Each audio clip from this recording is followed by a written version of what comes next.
Sejak penarikan pasukan Amerika Serikat, Afghanistan mengalami titik balik bersejarah yang penting. Negara ini pernah terperosok dalam rawa perang untuk waktu yang lama, dan sekarang negara ini akhirnya dapat melihat fajar harapan kembali. Seminggu yang lalu, Afghanistan mengumumkan berita mengenai proyek ladang minyak Kashkari yang diinvestasikan oleh Tiongkok senilai 12 miliar dolar Amerika Serikat, berhasil menghasilkan 1.000 ton minyak dari sumur minyak pertama. Dalam kerjasama ini, Tiongkok hanya membutuhkan waktu sekitar 6 bulan untuk menyelesaikan tujuan yang gagal dicapai oleh Amerika Serikat setelah menginvasi selama 20 tahun. Lantas, bagaimana Tiongkok dapat mencapai hasil yang menakjubkan dalam waktu singkat? Dan di episode hari ini, kita akan membahas bagaimana kerjasama Tiongkok-Afghanistan telah membuka harapan baru bagi rakyat Afghanistan.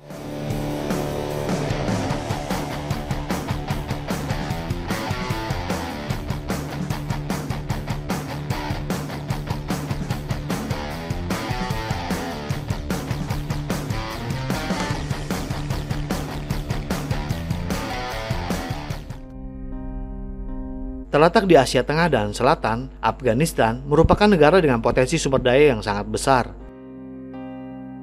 Menurut perkiraan survei geologi Amerika Serikat dan pemerintah Afghanistan, sumber daya yang belum dimanfaatkan di sini bernilai setidaknya 1 triliun dolar Amerika Serikat, terutama di Afghanistan Utara. Cadangan minyak mentah sebesar 1,8 miliar barel dan cadangan gas alamnya diperkirakan mencapai hingga 19 triliun meter kubik. Sangat disesalkan bahwa sumber daya yang begitu melimpah tidak memberikan kekayaan bagi Afghanistan.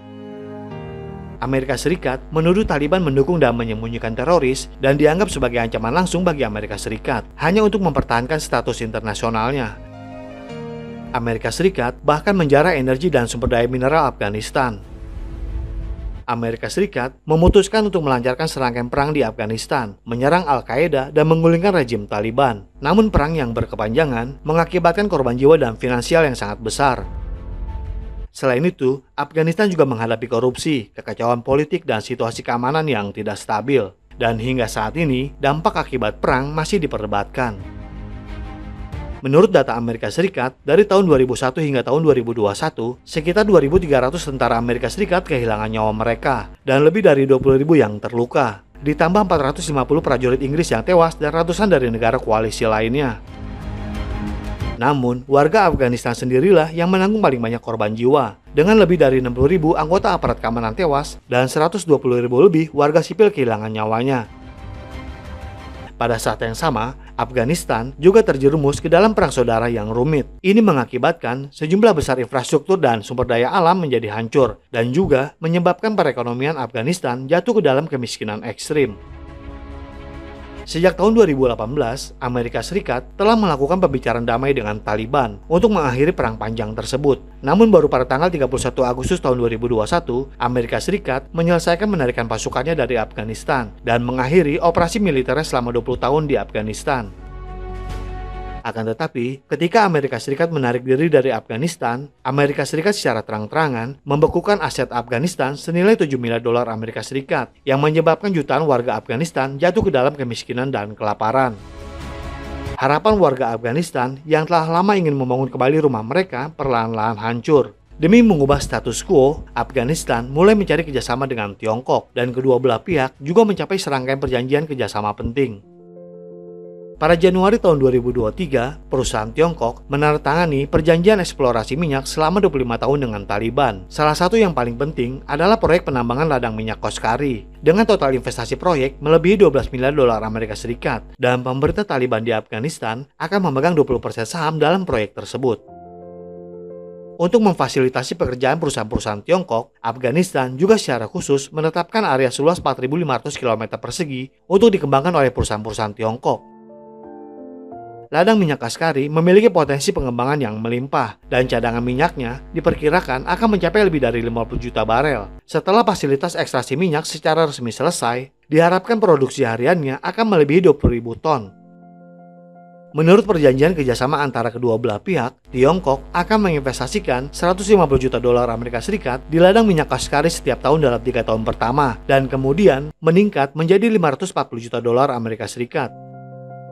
Proyek kerjasama ini memberikan perusahaan-perusahaan Tiongkok sumber minyak yang stabil, sekaligus memberikan pendapatan ekonomi yang signifikan bagi pemerintah Taliban. Pada bulan Juli tahun 2023, Afghanistan mengumumkan bahwa sumber minyak pertama yang diinvestasikan oleh Tiongkok telah mulai memproduksi minyak. Arti penting dari sumber minyak pertama di ladang Koskari menandai bahwa negara tersebut akhirnya menjadi salah satu negara penghasil minyak. Hal ini tidak hanya memberikan manfaat ekonomi dan dukungan energi yang penting bagi Afghanistan, tetapi juga meningkatkan status dan pengaruh negara tersebut di pasar internasional. Dan dengan bantuan Tiongkok, Afghanistan secara bertahap menguasai sumber daya pembangunan dan teknologinya sendiri. Di sini, Tiongkok juga melatih sekelompok talenta teknis untuk pengembangan sumber daya minyak di Afghanistan. Dan ini sangat penting untuk masa depan perkembangan ekonomi di Afghanistan. Di masa depan, perusahaan-perusahaan Tiongkok akan terus meningkatkan investasinya untuk membantu Afghanistan mengeksploitasi lebih banyak sumber daya minyak dan gas alamnya. Banyak orang mungkin bertanya-tanya mengapa Tiongkok memberikan begitu banyak bantuan kepada negara yang baru saja keluar dari perang.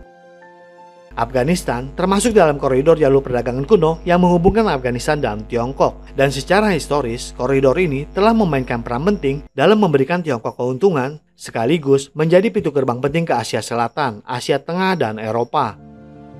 Koridor ini telah dirusak oleh perang dan ketidakstabilan. Namun dengan kemajuan inisiatif Sabuk dan Jalan, koridor ini sekali lagi menjadi fokus perhatian sebagai saluran penting yang hubungan pusat Asia dan Tiongkok. Koridor ini diharapkan menjadi jembatan untuk meningkatkan kerjasama ekonomi regional dan pertukaran budaya. Di bawah inisiatif Belt and Road, koridor strategis Afghanistan juga menjadi bagian penting dari Tiongkok-Afghanistan. Kerjasama dan investasi Tiongkok di kawasan ini mencakup pembangunan infrastruktur, pengembangan sumber daya mineral, energi, dan pertanian.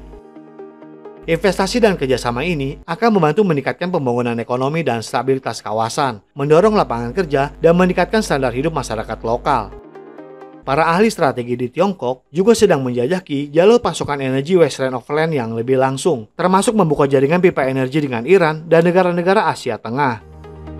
Perubahan jalur pasokan energi ini mempunyai arti strategis yang besar bagi Tiongkok. Di satu sisi, pembangunan jalur ini dapat mempersingkat waktu dan biaya transportasi, meningkatkan efisiensi pasokan energi dan memenuhi kebutuhan energi. Sementara di sisi lain, ini juga akan mendorong pembangunan ekonomi di wilayah pedalaman Tiongkok bagian barat. Langkah ini juga sekaligus membantu mengurangi ketergantungan pada jalur perdagangan laut dan mengurangi resiko dan tekanan yang sangat penting bagi keamanan nasional dan kepentingan strategis Tiongkok. Afghanistan kaya akan sumber daya mineral, dan Tiongkok telah menunjukkan minat yang kuat terhadap pengembangan mineral termasuk tambang tembaga dan tambang litium. Jika kerjasama ini dapat dilakukan dengan lancar, maka ini akan memenuhi kebutuhan energi Tiongkok pada tingkat yang sama. Dan pada saat yang sama juga, ini membantu Afghanistan untuk meningkatkan pendapatan fiskal dan mendorong rekonstruksi daerah-daerah miskin di negara tersebut. Dan juga perlu untuk diketahui bahwa sektor energi dan pertambangan hanyalah puncak gunung es dari bantuan Tiongkok ke Afghanistan. Sebelumnya, Tiongkok juga telah membangun jalan, rumah sakit, sekolah, dan infrastruktur lainnya untuk Afghanistan. Dan dalam proses ini, kita semua dapat melihat bahwa Tiongkok mengambil sikap sebagai negara besar yang bertanggung jawab. Jadi bagaimana menurut Anda tentang kiprah Tiongkok di dunia, khususnya untuk membantu negara-negara dalam hal pembangunan dan ekonomi? Bukankah ini kerjasama yang saling menguntungkan? Silakan berikan komentarnya di kolom komentar kami. Terima kasih dan sampai jumpa di episode berikutnya.